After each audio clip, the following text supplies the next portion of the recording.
श्रीमद्भागवत महापुराणम स्कंध 6 अध्याय 12. वृत्रासुराचा वध. शुकदेव म्हणतात, राजन वृत्रासुर रणभूमीवर आपल्या शरीराचा त्याग करू इच्छित होता, कारण त्याला विजयाहून मृत्यूश्रेष्ठ वाटत होता. म्हणून प्रलय काळातील पाण्यात कैटभासुर भगवान विष्णूवर जसा धावला होता, तसा हा सुद्धा त्रिशूळ घेऊन इंद्रावर तुटून पडला. प्रलयकालीन अग्नीच्या ज्वाळासारख्या तीक्ष्ण टोकाचा त्रिशूळ फिरवून वीर वृत्रासुराने तो अत्यंत वेगाने इंद्रावर फेकला आणि अतिशय क्रोधाने गर्जना करून तो म्हणाला, नीच इंद्रा, आता तू वाचणार नाहीस. तो भयंकर त्रिशूळ ग्रह आणि उल्काप्रमाणे गोल फिरत आकाशातून आपल्याकडे येणार आहे. असे पाहूनही इंद्राने विचलित न होता त्रिशूळाबरोबरच वासुकी नागासारख्या असलेल्या वृत्रासुराचा विशाल बाहू 100 गाठी असलेल्या आपल्या वज्राने तोडून टाकला. एक हात तुटल्याचे पाहून वृत्रासुराला अत्यंत राग आला. वज्रधारी इंद्राजवळ जाऊन त्याने त्याच्या हनुवटीवर आणि ऐरावतावर परिघाने असा आघात केला की इंद्राच्या हातातून ते वज्र खाली पडले. वृत्रासुराचा हा अत्यंत अलौकिक पराक्रम पाहून देव, असुर, चारण, सिद्धगण इत्यादी सर्वजण त्यांची प्रशंसा करू लागले. परंतु इंद्रावर आलेले संकट पाहून तेच लोक वारंवार हाय हाय करून मोठ्याने आक्रोश करू लागले. ते वज्र इंद्राच्या हातातून सुटून वृत्रासुराजवळ जाऊन पडले होते, म्हणून लज्जित होऊन इंद्राने ते पुन्हा उचलून घेतले नाही. तेव्हा वृत्रासुर म्हणाला, इंद्रा, तू वज्र घेऊन तुझ्या शत्रूला मारून टाक. ही खेद करण्याची वेळ नाही. सर्वज्ञ सनातन आदिपुरुष भगवानच जगाची उत्पत्ती, स्थिती आणि प्रलय करण्यास समर्थ आहेत. त्याच्या व्यतिरिक्त इतर देहाभिमानी आणि युद्ध करून इच्छिणाऱ्या अविचारी लोकांना नेहमीच विजय मिळतो असे नाही. हे सर्व लोक आणि लोकपाल जड्यात अडकलेल्या पक्ष्याप्रमाणे त्यांच्या अधीन होऊन ही कृत्य करतात. तो काळस सर्वांच्या जयपराजयाचे कारण आहे. तो काळस मनुष्याने मनोबल, इंद्रियबल, शरीरबल, प्राण, जीवन आणि मृत्यूच्या रूपात असतो. ते न कळल्यामुळे मनुष्य जड शरीराला सर्वांचे कारण समजतो. इंद्रा जशी लाकडाची बाहुली आणि यंत्राचे हरिण नाचवणाऱ्या हातात असते, त्याचप्रमाणे सर्व प्राणी भगवंताच्या अधीन असतात असे समज. भगवंताच्या कृपेशिवाय पुरुष, प्रकृती, महत्त्व, अहंकार, पंचमहाभूते, इंद्रिय आणि अंतःकरण चतुष्ट हे कोणीही या विश्वाची उत्पत्ती इत्यादी करण्यास समर्थ होऊ शकत नाही. भगवंत सर्वांचे नियंत्रक असतात हे त्यांना माहीत नाही. ते ज्या परतंत्र जीवाला स्वातंत्र्य करता भोगता मानतात, वास्तविक स्वतः भगवंतच प्राण्यांकडूनच प्राण्यांची निर्मिती आणि संहार करतात. जशी इच्छा नसताना सुद्धा काल प्रतिकूल असताना मनुष्याला अपकीर्ती इत्यादी प्राप्त होतात, त्याचप्रमाणे काल अनुकूल असताना, इच्छा नसताना सुद्धा त्याला ऐश्वर्य, लक्ष्मी, यश, ऐश्वर इत्यादी भोग मिळतात. म्हणून यश, अपयश, जय, पराजय, सुख, दुःख आणि जीवन, मरण ह्यापैकी कशाचीही इच्छा अनिष्टा न ठेवता सर्व परिस्थितीत समभावाने राहावे. सत्व, रज, तम हे गुण प्रकृतीचे आहेत, आत्म्याचे नाहीत. म्हणून हे मनुष्य आत्मा या केवळ त्याची साक्षी आहे हे तू जाणतो, त्याला तू गुणाचे संबंध नसते. हे इंद्रा, तू माझा हात आणि शस्त्र तोडून मला दुर्बळ केले आहे, तरीसुद्धा मी तुझे प्राण घेण्यासाठी यथाशक्ती प्रयत्न करीत आहेस.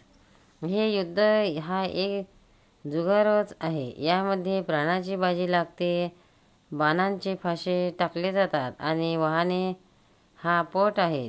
त्यामध्ये कोणाचा विजय होईल आणि कोण हरेल हे कळत नाही. शुकदेव म्हणतात, वृत्रासुराचा हा निष्कपट वचनाने इंद्राची प्रशंसा केली आणि वज्र उचलले. त्यानंतर निर्भीपणाने हसत हसत तो त्याला म्हणाला. इंद्र म्हणाला, हे दानवराजा, तू खरोखर सिद्धपुरुष आहेस आणि म्हणून तुला अशी बुद्धी झाली. तुझे धैर्य निश्चित आणि भगवत अत्यंत विलक्षण आहे. तू सर्व प्राण्यांचे सुहृदय, आत्मस्वरूप, जगदीश्वराचा अनन्य भक्त आहेस. लोकांना मोहित करणाऱ्या भगवंताच्या मायेला तू निश्चितच पार केले आहेस. म्हणूनच तर तू तुझा आसुरी स्वभाव सोडून साधू पुरुष झाला आहेस. तू रजोगुणी प्रकृतीचा असूनही विशुद्ध सत्वस्वरूप भगवान वासुदेवामध्ये तुझी बुद्धी स्थिर आहे. ही खरेच मोठी आश्चर्याची गोष्ट आहे. ज्याची परम कल्याणपद भगवान श्रीहरीच्या ठिकाणी भक्ती असते त्याला शूद्र भोगाची काय पर्वा. जो अमृताच्या समुद्रात विहार करीत असतो त्याला खड्ड्यातील पाणी काय करायचे. श्री शुकदेव म्हणतात, परीक्षिता, अशा प्रकारे युद्धामधील श्रेष्ठ महापराक्रमी इंद्र आणि वृत्रासुर धर्माचे तत्व जाणणाऱ्या इच्छेने एकमेकांशी संवाद करीत युद्ध करू लागले. राजन, आता शत्रुसदन वृत्रासुराने पोलादाने बनवलेले एक भयंकर परीघ डाव्या हातात घेऊन गरगर फिरवीत इंद्रावर फेकण्याचा विचार केला. परंतु इंद्राने वृत्रासुराचा तो परीघ व हत्तीच्या सोंडेप्रमाणे असलेला त्याचा लांब हात आपल्या 100 पेरे असलेल्या वज्राने एकदमच तुडून टाकला. दोन्ही भुजा मुळापासून तुटलेल्याने वृत्रासुराच्या दोन्ही खांद्यामधून रक्तांच्या धारा वाहू लागल्या. त्यावेळी असे वाटत होते की जणू काही इंद्राच्या वज्राने पंख तुटलेले एखादा पर्वतच आकाशातून पडला आहे. पायी चालणाऱ्या पर्वताप्रमाणे अत्यंत प्रचंड शरीर असणाऱ्या वृत्रासुराने आपली हनोटी जमिनीला आणि वरचा ओठ स्वर्गाला लावला आणि आकाशाप्रमाणे विशालमुख सापासारखी भयानक जीव व मृत्यू समान क्रूर दाढा यांनी तो जणू काही त्रैलोक्याला गिळीत आपल्या पायांच्या टाचांनी पृथ्वीला रगडीत आणि अत्यंत वेगामुळे पर्वतांनी उलथापालथ करीत इंद्राजवळ आला. त्याने ऐरावत हत्तीसह त्याला गिळून टाकले. जणू एखादा बलवान अजगराने हत्तीलाच गिळावे. तेव्हा प्रजापती महर्षी याच्यासह देवांनी जेव्हा वृत्रासुराने इंद्राला गिळालेले पाहिले तेव्हा ते अत्यंत दुःखी झाले आणि अरे रे, फार मोठा अनर्थ झाला असे मनात विलाप करू लागले. बलदैत्याचा संहार करणाऱ्या देवराज इंद्राने नारायण कवच धारण केल्यामुळे आणि योगमायेचे बळही त्याच्याजवळ असल्यामुळे वृत्रासुराने गिळून टाकल्यानंतर त्याच्या पोटात जाऊनही तो मरण पावला नाही. त्याने आपल्या वज्राने त्याचे पोट फाडले आणि पोटातून बाहेर पडून अत्यंत वेगाने पर्वत शिखराप्रमाणे उंच असलेले त्याचे डोके उडविले.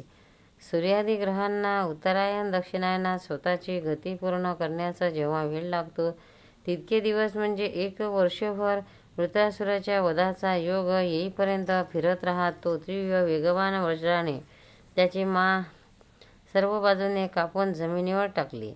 त्यावेळी आकाशात दुदुंबी वाजू लागल्या. महर्षीच्या बरोबरी गंधर्व सिद्ध इंद्रादी वृत्रासुराचा वध करणाऱ्या इंद्राचा पराक्रम सूचित करणाऱ्या मंत्रांनी त्याची स्तुती करून आनंदाने त्याच्यावर पुष्पवर्षा करू लागले. हे शत्रुदमन परीक्षिता, त्यावेळी वृत्रासुराच्या शरीरातून त्याचे आत्मज्योत बाहेर पडून इंद्रादी सर्वजण पाहत असताना सर्व लोकातीत भगवंताच्या स्वरूपात ती विलीन झाली. गोपाल कृष्ण भगवान की जय. भक्तांनो, व्हिडिओ आवडल्यास व्हिडिओला लाईक करा, शेअर करा, सबस्क्राईब करा. तसेच बाजूला असलेल्या बेलवर क्लिक करा म्हणजे याच्या पुढील सर्व व्हिडिओ तुम्हाला सर्वात आधी मिळत जातील. जय श्री कृष्ण.